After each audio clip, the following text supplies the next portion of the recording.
The book summary of Jack Welch's General Electric Way by Robert Slater.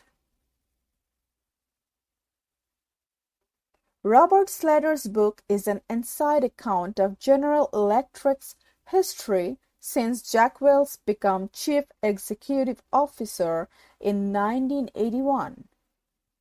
Under Welch's direction, General Electric made great strides in the economic community, both domestically and internationally.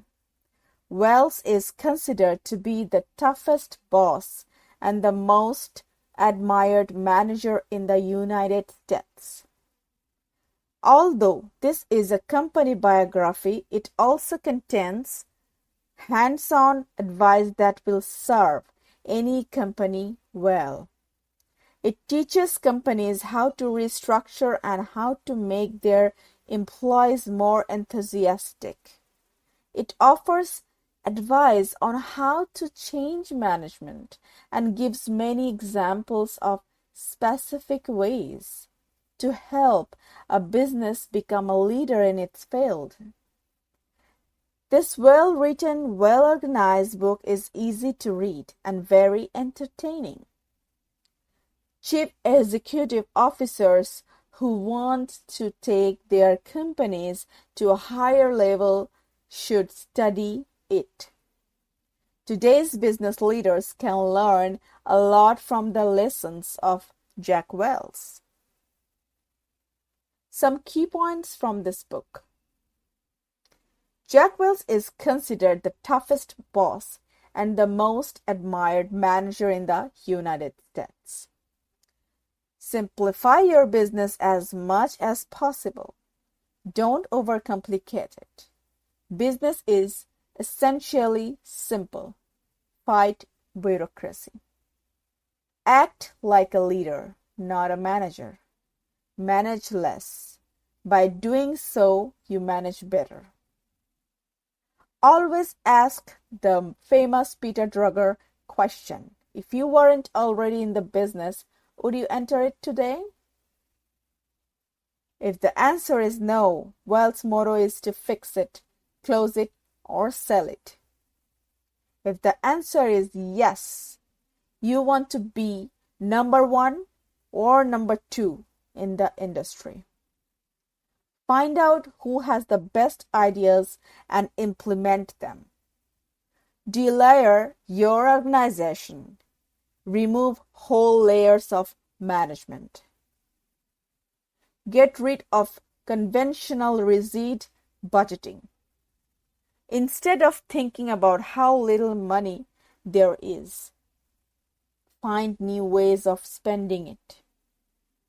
Focus on the service end of the business. Strive for quality, not in the conventional sense, but to be the world's quality leader.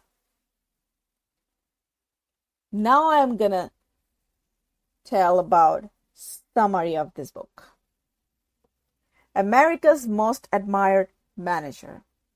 Jack Welch is the CEO of General Electric Company, one of the world's most profitable companies. In the United States, he is considered one of the 6 most influential people, the toughest boss and the most admired manager. Welch took over General Electric in 1981. By 1990, General Electric had transformed into the most powerful company in the United States. The company's most market capitalization made General Electric the most valuable corporation in the world at that time. The company is now more service-oriented than manufacturing. It retires a few years from now. It still produces light bulb, refrigerators, locomotives. General Electric competes in many major international industries, including aircraft engine, appliances, capital services, lighting, medical system, media, and power systems. Welch has made General Electric a global powerhouse.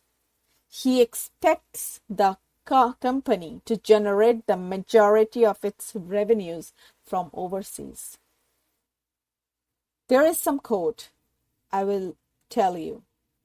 Find great ideas, exaggerate them,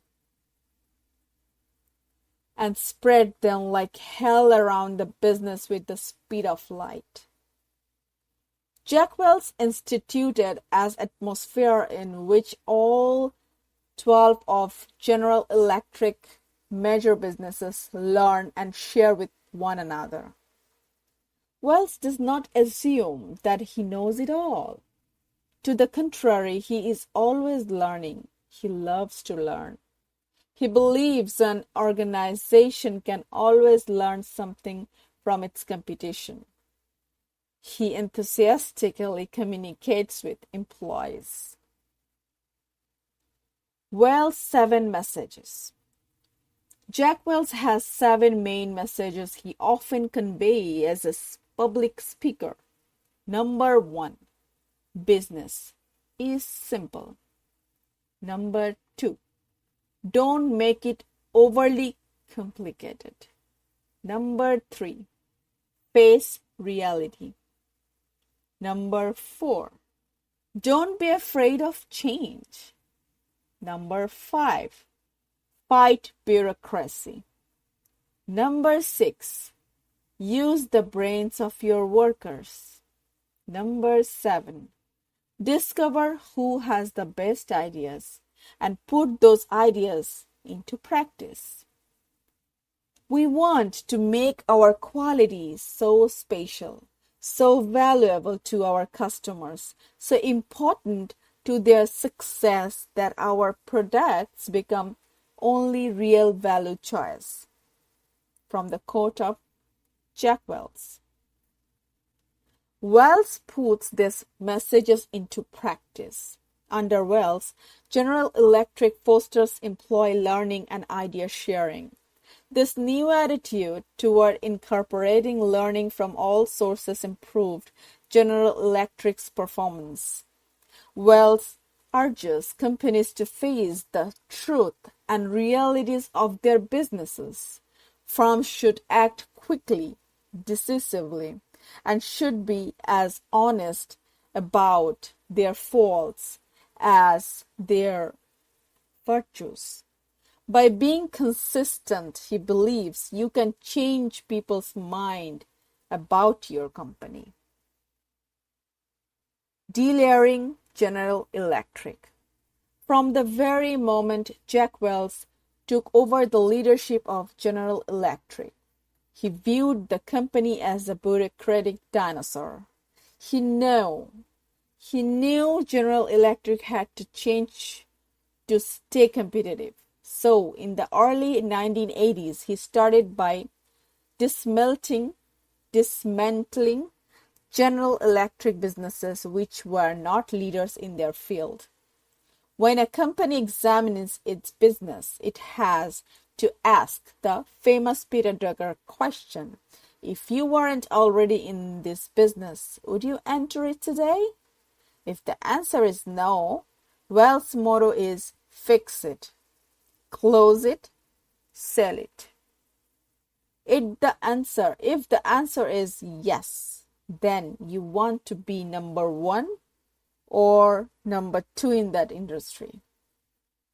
Another quote: I have no idea how to produce a good television program, but I do know who is the boss at NBC is. And that is what matters. It is my job to choose the best people and to provide them with the dollars.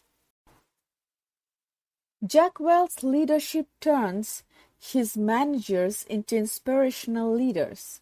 He gives junior managers more responsibility and allows employees to have real contact with their managers. Instead of just writing memos, the managers now talk and brainstorm with their employees. Jack Welch wants managers to spread enthusiasm like wildfire. He removed the boundaries between management, engineers, marketing staff, between General Electric and its customers, between full-time and part-time employee, and finally between General Electric and local community. The workout program. Welch toned down old buildings and improved the remaining ones. He built new plants for General Electric new businesses, which replaced the old one. Income and earnings rose as a result of these measures. After downsizing, Welch knew that the remaining employees were afraid of losing their jobs.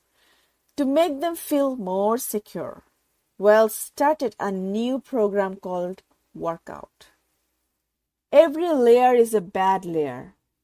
The world is moving at such a pace that control has become a limitation. It slows you down. That's another quote.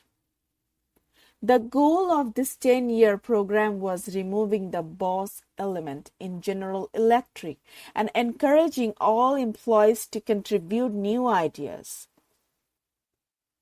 Welch wanted the remaining managers to have more communication with employees who weren't managers. He wanted most of the decision-making to be done by the employees, not the managers. He knew this method would dramatically empower his employees.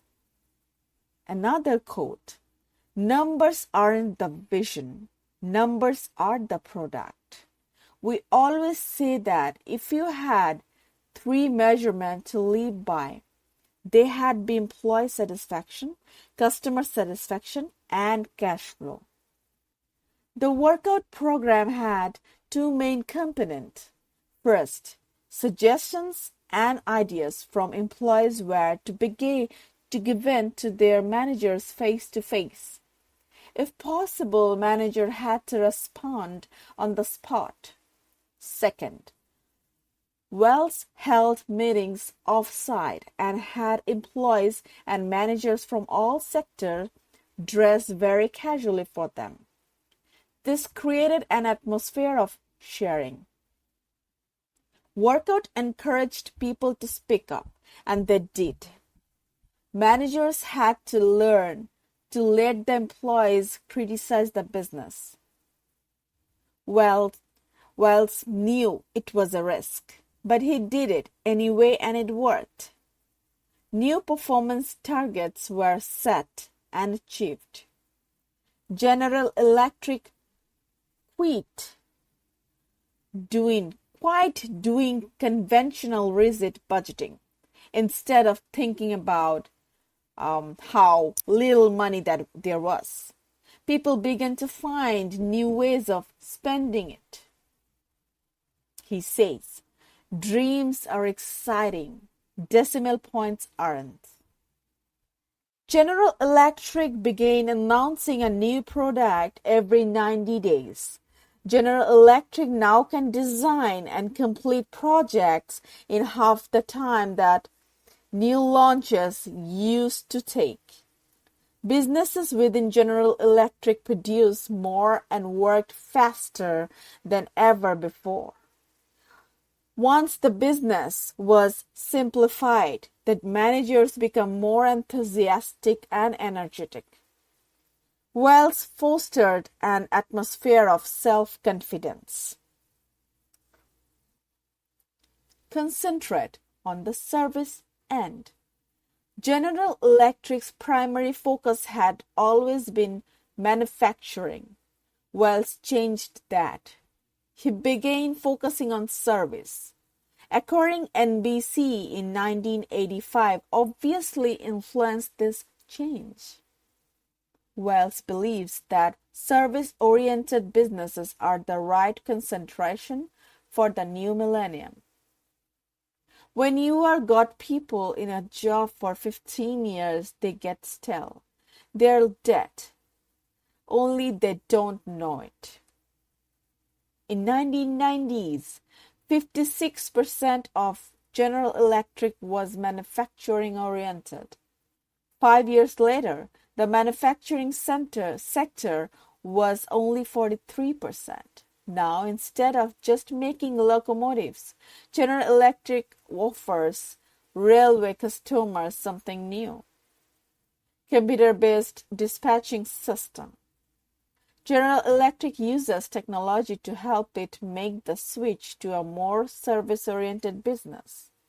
General Electric is still a major manufacturer and has no plans to become a service-only company, but its emphasis has changed from manufacturing to service.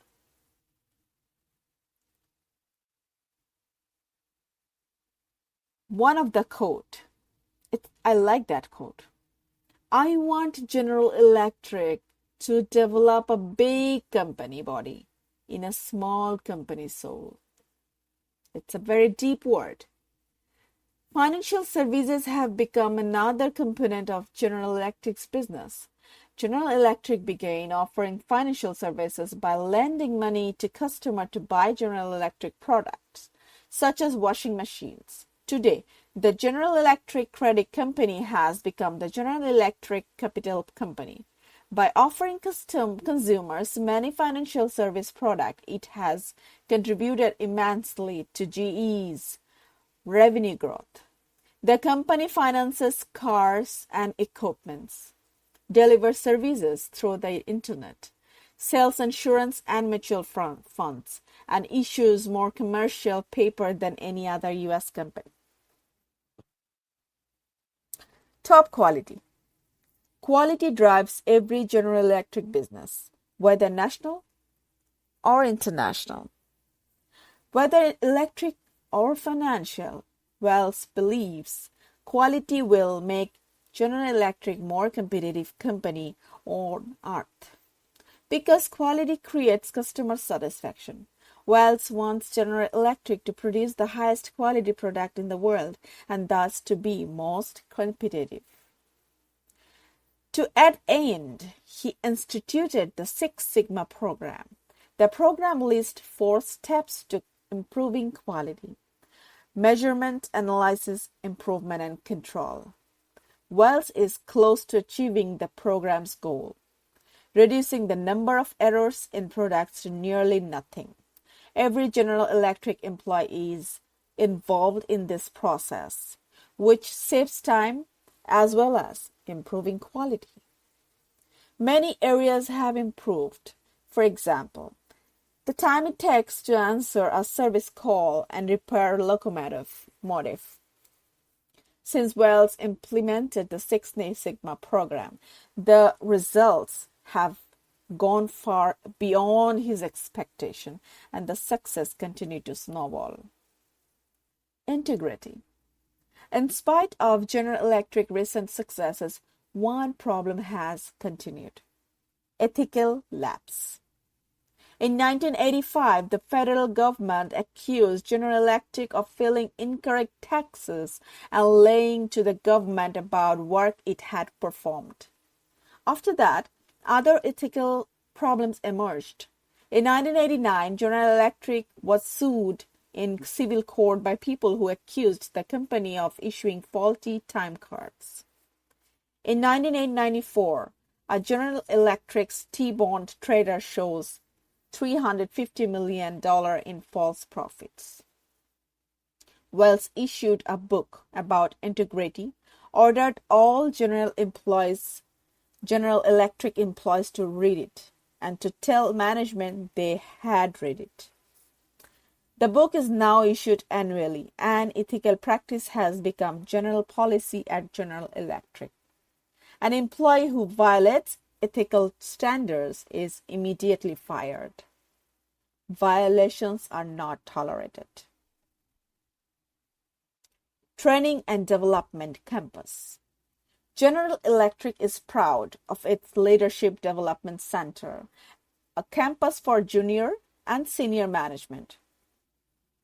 The courses are informal and encourage candor among employees. Welch loves going there because it gives him a chance to learn directly from his managers. When he visits, he makes a point of having at least one personal conversation with each attendee. He asks questions, gives a presentation, and answers questions. If he doesn't know the answer, he says, "So?" Then he has dinner with his managers by talking with managers who are close to his employees. Welch learns more about General Electric business. General Electric's future. What does the future hold for General Electric after Jack Welch retired a few years from now? Welch will, of course, choose a successor he has trained personally, someone who shares his vision and values. Welch says there is no limit to ways General Electric can continue growing and being profitable as long as its learning culture continues to thrive. He does not believe that breaking up General Electric and spinning off its components is a viable alternative. He constantly strives to make things simpler. He is dedicated to quality, which will continue to be a main theme for the next several years. General Electric is hiring more people now, and Jack Welch is proud of that. However, he doesn't apologize for laying off so many people in the 1980s. He says, General Electric's vision for the next century is to be a global service company that also sells high-quality products. In 1998, 17 years after Jack Welch took over, Fortune magazine called General Electric the most admired company in United States of America. Thank you so much to listening to me.